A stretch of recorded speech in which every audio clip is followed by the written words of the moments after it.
Welcome to Democracy Now!, democracynow.org, The War and Peace Report. I'm Amy Goodman. Funerals were held Tuesday for 7 victims of last week's violence in Paris that began with a massacre at the offices of the satirical magazine Charlie Hebdo.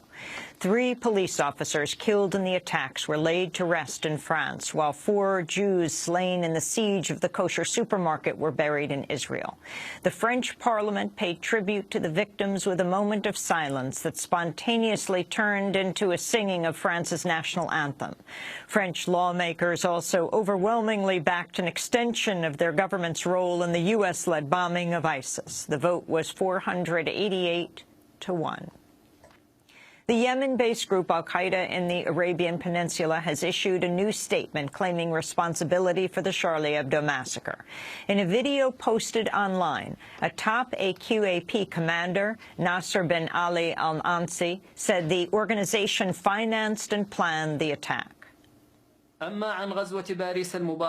As for the Blessed Battle of Paris, we in the organization of Qa'idatul Jihad in the Arabian Peninsula claim responsibility for this operation as vengeance for the messenger of Allah. We clarified to the Ummah that the one who chose the target, laid the plan, financed the operation, and appointed its emir is the leadership of the organization. French authorities say they continue to search for any of the gunmen's associates and potential accomplices. This comes as new video was released of the pair, Sharif and Saeed Kouachi, in a shootout with police right after the Charlie Hebdo attack. One of them says they avenged the Prophet Muhammad and shouts the name of al-Qaeda in Yemen. The gunmen fire on a police car, get into their vehicle, then open fire again as they drive away. The Kouachi brothers died in a shootout with police 2 days later. Charlie Hebdo, meanwhile, has just published its first issue since the attacks. The cover features the Prophet Muhammad holding a sign that reads, Je suis Charlie, or I am Charlie, with the headline, All is Forgiven. At an emotional news conference Tuesday, the cartoonist who drew the cover, Ronald Lucier, known as Luz, explains its creation. Then there was nothing else but that, this idea of drawing Muhammad. I am Charlie. And I looked at him. He was crying. And over it I wrote, All is forgiven. I cried, and it was the front page. We had found the front page. We had at last found this damned front page. And it was our front page, not the one the world wanted us to do, but the one that we wanted to do. It wasn't the front page that the terrorists wanted us to do, because there isn't a terrorist in there. There's just a man crying, a character crying. It's Muhammad. I'm sorry, we drew him again, but the Muhammad we drew is a man crying above all.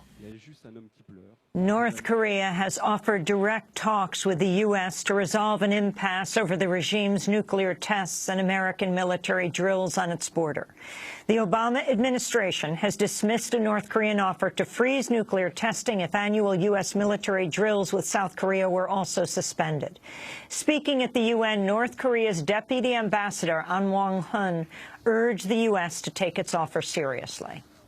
This year, we propose to the United States that the United States should at least this year temporarily suspend military exercises.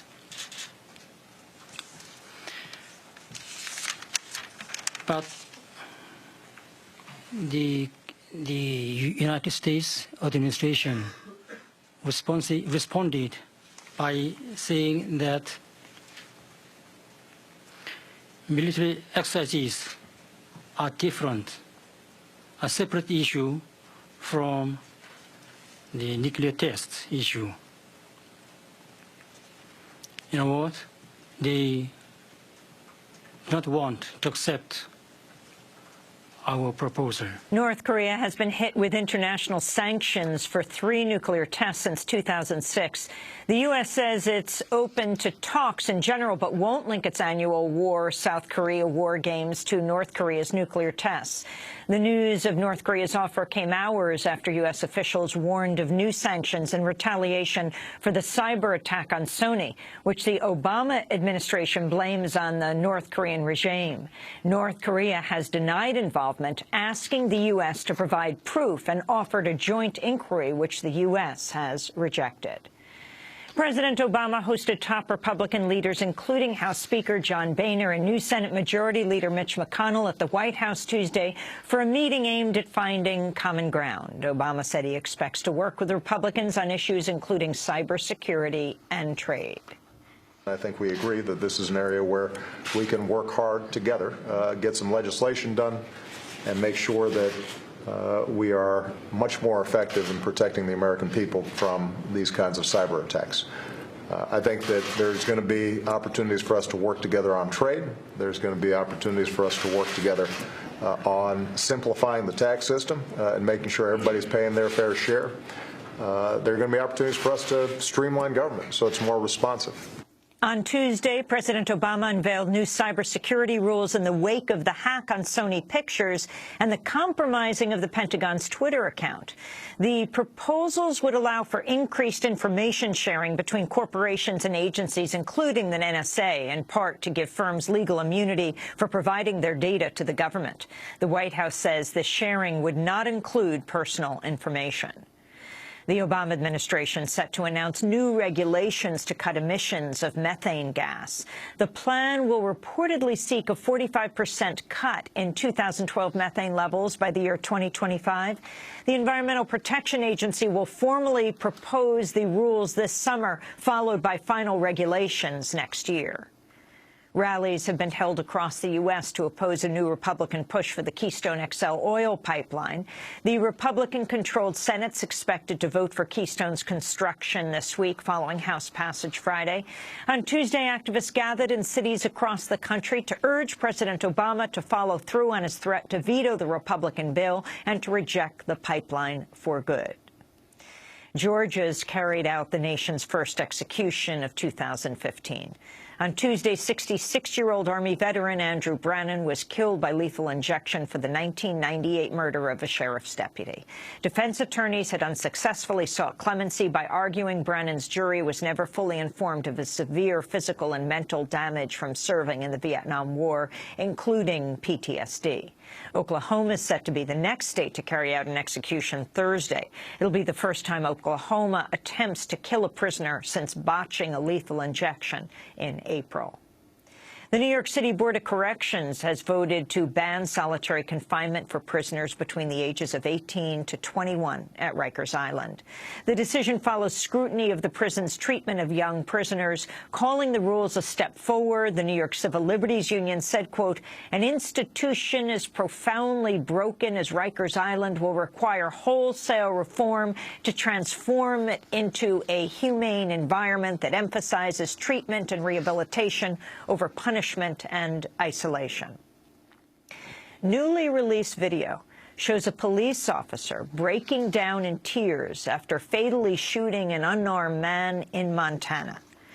Last week, a coroner's jury found Billings police officer Grant Morrison was justified in shooting Richard Ramirez during a traffic stop last April. Video from the aftermath of the shooting shows Officer Morrison collapsing over the hood of a police cruiser and weeping as his colleagues try to console him. Morrison can be heard saying, "I thought he was going to pull a gun on me." I thought he was going to pull a gun on me.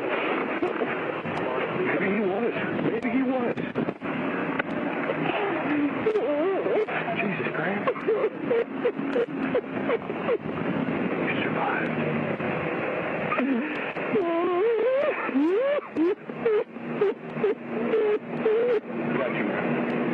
Police say the man Morrison shot, Richard Ramirez, was high on methamphetamine and reached for his waistband after Morrison pulled over a car he was riding in. Ramirez did not have a gun. A federal appeals court has heard from civil rights groups seeking to reinstate a lawsuit against the New York Police Department's secret surveillance of Muslims and Arabs in neighboring New Jersey. District Judge William Martini dismissed the suit in February, saying the program's main harm came not from the anti-Muslim surveillance itself, but from the Associated Press's exposure of it. Speaking outside the appellate court in Philadelphia, attorney Bar Azmi of the Center for Constitutional Rights said the surveillance was unconstitutional because it focused on religion, nationality, and race. The police have tools to deal with law enforcement problems, but they can't rely on race or religion or or to assume that people who are more religious are more dangerous, which is what undergirds the entirety of the NYPD's program. Religious profiling is just as illegal as racial profiling, and at the Center for Constitutional Rights, we fought against racial profiling and challenged and defeated the city's unconstitutional stop and frisk practices, and we aim to do the same here with respect to the city's unconstitutional Muslim spying practices. A bartender at an Ohio country club has been indicted for an alleged plot to kill House Speaker John Boehner. Michael Robert Hoyt has reportedly served drinks to Boehner at the Wetherington Country Club over the course of 5 years. Hoyt appears to suffer from mental issues, having blamed Boehner for his recent firing and accusing him of being responsible for the spread of Ebola. Police found weapons and ammunition in his home. And in a follow-up to coverage on Democracy Now! Over the past few days, the news network CNN has been given some direct on-air criticism of its use of so-called terrorism experts for discussion of violent attacks like the Charlie Hebdo massacre. Speaking to CNN, The Intercept's Jeremy Scahill was asked about his comments during a Democracy Now! Interview Monday, in which he criticized corporate media coverage of the attack's aftermath. Scahill called out CNN and other networks for using pundits he said have no right to call themselves terrorism experts. CNN and MSNBC and Fox are engaging in the terrorism expert industrial complex, where you have people on as paid analysts that are largely frauds who have made a lot of money off of portraying themselves as terror experts and have no actual on-the-ground experience. Some of your paid analysts that you have on this network or other networks basically are just making money off of the claim that they're experts on terrorism and really don't have the scholarly background or on-the-ground experience to justify being on your network or any other network. You can go to our website, democracynow.org, for our interview with Jeremy Scahill on Monday's broadcast and our follow-up interview with The Intercept's Glenn Greenwald from Tuesday on so-called terrorism experts. And those are some of the headlines. This is Democracy Now!, democracynow.org, The War and Peace Report. I'm Amy Goodman. And I'm Juan Gonzalez. Welcome to all of our listeners and viewers around the country and around the world.